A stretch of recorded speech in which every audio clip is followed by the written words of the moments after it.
Hello guys, welcome back to another episode of F1 with Mike.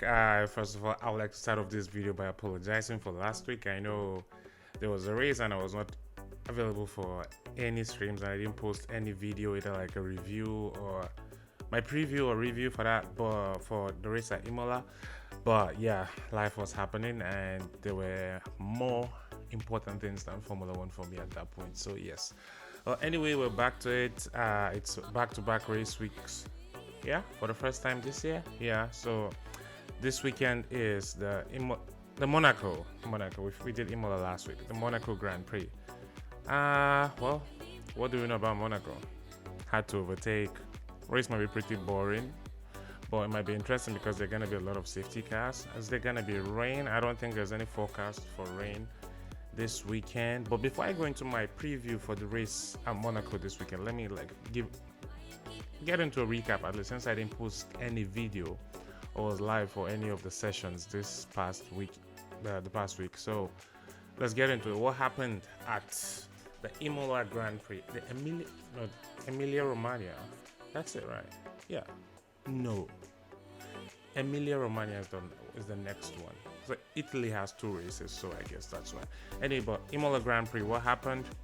Not much, but I would say McLaren are cooking. They've been cooking something recently. Honestly, with Lando winning the last race in Miami to this, now it looks like McLaren have just finally found what they've been working on.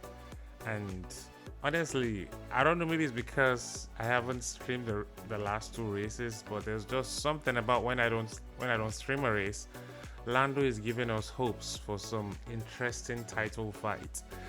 Well, let's not jinx it, yeah? Hopefully this weekend. I mean, when I think about it, I've already had my predictions and for the preview of this week, and I might have jinxed it in my predictions, but my predictions are not what will happen. So, anyway, let's get into it. Leclerc continued his fine form since the beginning of the year. Leclerc has not finished outside the top four in every race, so I think currently he's second in the Constructors' Championship. I think he just overtook Sergio Perez. He just overtook Sergio Perez to second place, and I think right now Sergio's in third, and Lando is close behind in fourth. I think Carlos Sainz is fifth. So yeah, that's what the current driver standing is. I think I'll probably add an image to that to verify, but I think that's the current standing. Also, I think at Imola, the V cabs look decent. Yuki Tsunoda was, I think, in all practice sessions, he was like, I think Q2 and Q3, he was like what, top 6 both times, and for the race he qualified 8, but then Sergio qualified 11, so I think he was the one that came in and overtook and dropped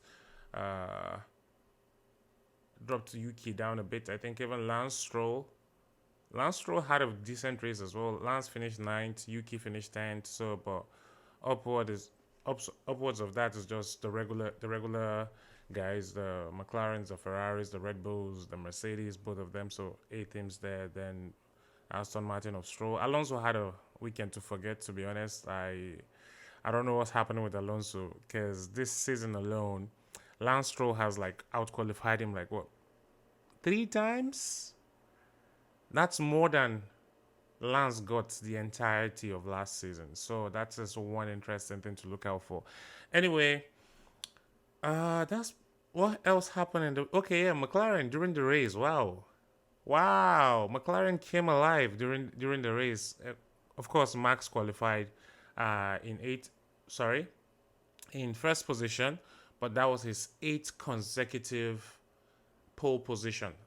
That's going from Abu Dhabi last year. All the 7 races this season, he has been on pole. That's 8. Maybe he can break the record this weekend in Monaco. But Monaco is very difficult because you can't tell the twist here and turns there. You do one silly mistake, and yeah, you're in the wall. That's it. But then Monaco comes with a lot of interesting things as well, because I remember last year the Monaco Grand Prix had the best qualifying session of the year. There is no doubt that last year in 2023 the best qualifying session was Monaco qualifying for the Grand Prix, where Verstappen came first, Alonso second, and Esteban Ocon third, and they all finished the race like that. In that, that was the podium that Esteban Ocon scored because, as I said, Monaco can be a very boring track, except if there's safety cars and a bit of rain, then it changes everything, you know. So yeah, McLaren was hunting the Red Bull down towards the end of the race there.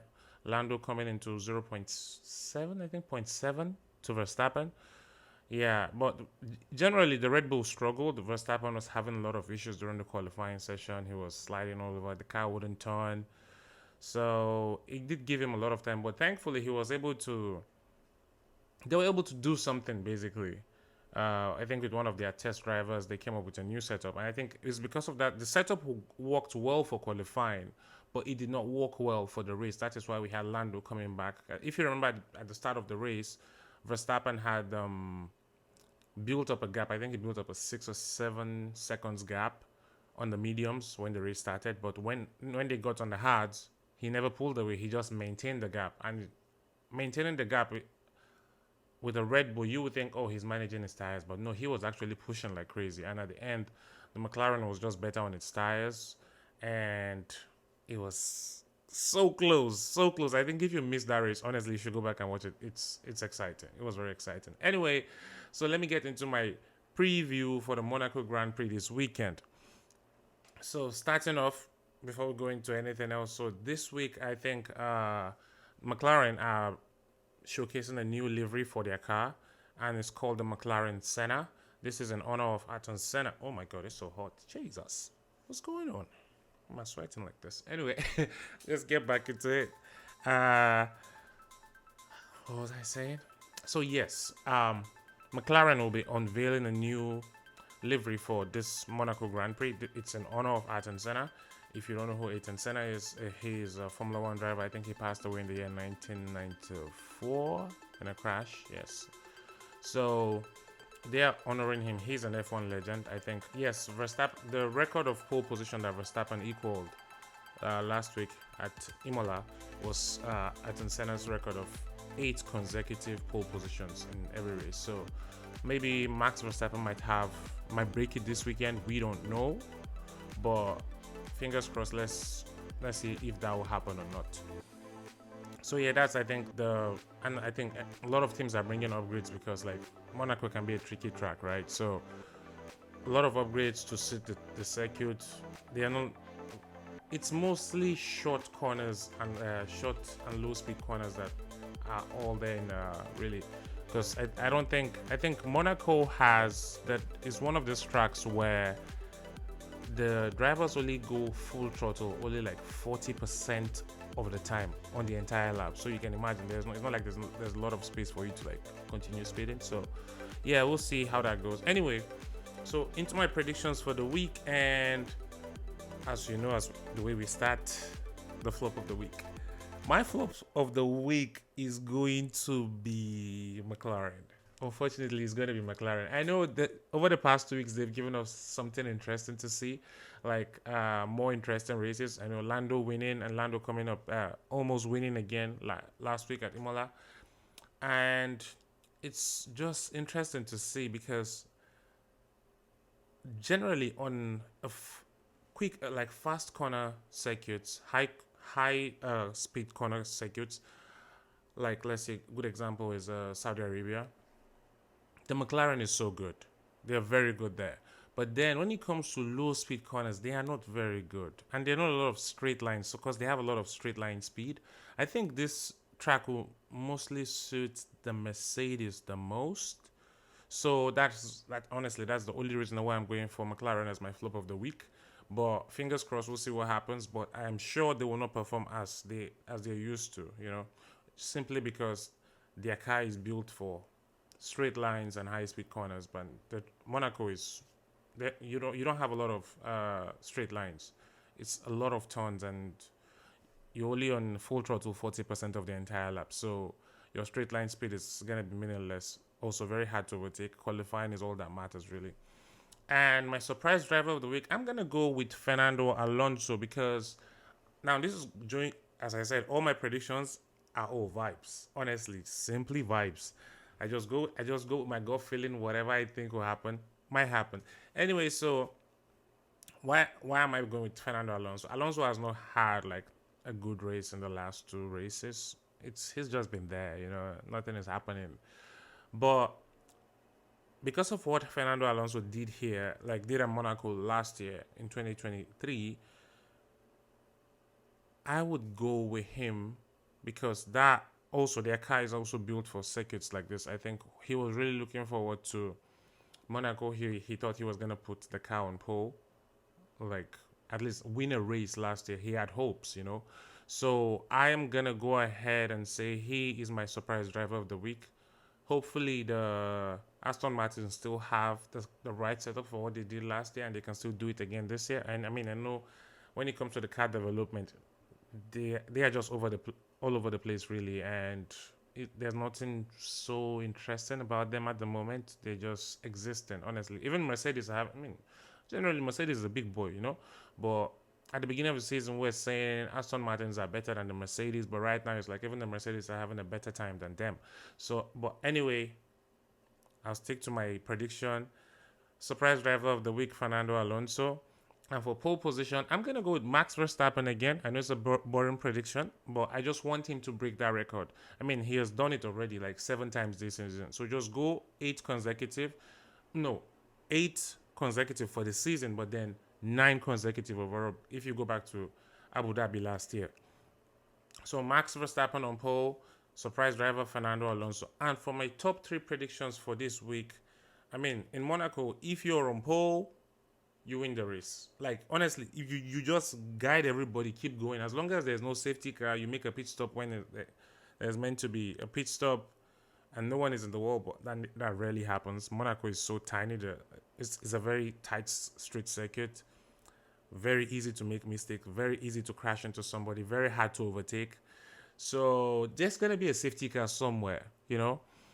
And if you're on pole, very easy for you to win. So my top 3, I'm gonna go Max Verstappen P1 since I predicted him to be on pole, and for P2 I'm going to go with Charles Leclerc because Charles Leclerc, as I said at the beginning of the video, has been very consistent this season. Every race he has finished in the top 4. I don't see a reason why he will not be on the podium, and it's his home race. I know he has been wanting to perform there for a long time. Let's see. Maybe he can even put the car on pole, to be honest. And if he's on pole, wow, that will be a race to watch because definitely there'll be like the Red Bulls behind him and stuff and the McLaren. But we'll see. As I said, the McLaren might not be so good around here, but the Aston Martin might. So Max P1, Charles Leclerc P2, and in P3, my surprise driver of the week, Fernando Alonso. All vibes for Fernando, all vibes. But Max and Leclerc should be there. And also, the qualifying can be tricky here because there can be a lot of impedance. The track is very tiny, and if you don't communicate well, if there's no good communication between the driver and his team, kind of impede. That was what happened to Charles Leclerc last year. Leclerc qualified P3, I think, yes, ahead of Gasly. But then he got a 3-place grid penalty because he impeded. I don't remember. I think it was Ocon or someone like that. And so Ocon got the P3 position and Ocon finished on the podium. So, but let's see how that one goes for this weekend. And my crazy prediction for this week is that there will be more than 2. There will be 2 or more safety car sessions in the race. That is, there will be something that will cause a safety car. It will be a crash, a mechanical failure, whatever it is. There will be 2 or more safety cars in the race this weekend. So yes, guys, that is my predictions for this weekend. So I'm gonna give you a recap. My flop of the week, I'm going with McLaren, and for surprise driver of the week, I'm going with Fernando Alonso. In pole position, I'm going with Max Verstappen to break the record for the most consecutive pole positions in Formula One history. If he can get another one this weekend, it's gonna be 9 in a row. It has never been done before, but man, this guy is in his prime. Even when the car is not performing, he outperforms the car. So there's no reason why he would not be on pole. That's what I'm good. That's Max Verstappen to break that record this weekend. And for top 3, Max P1, Charles Leclerc P2, Fernando Alonso P3. So, and crazy prediction of this week is that there will be 2 or more safety cars during the Monaco Grand Prix. So that's it. And let me know what you think in the comments. What are your predictions? Put them. I would like to read them. I would like to talk to you about them as well. Like, we chat down there. So kindly like, subscribe, and share with your friends as well if you enjoyed this content. And yeah, support me on other social media networks. I'm not only on YouTube. I'm on Instagram. I'm on TikTok, Twitter, yeah, but most likely Twitter because that's where mostly, that's where you get most of your news anyway. So, yes, thank you so much for watching, guys. Have a good one and see you soon. Bye. Peace.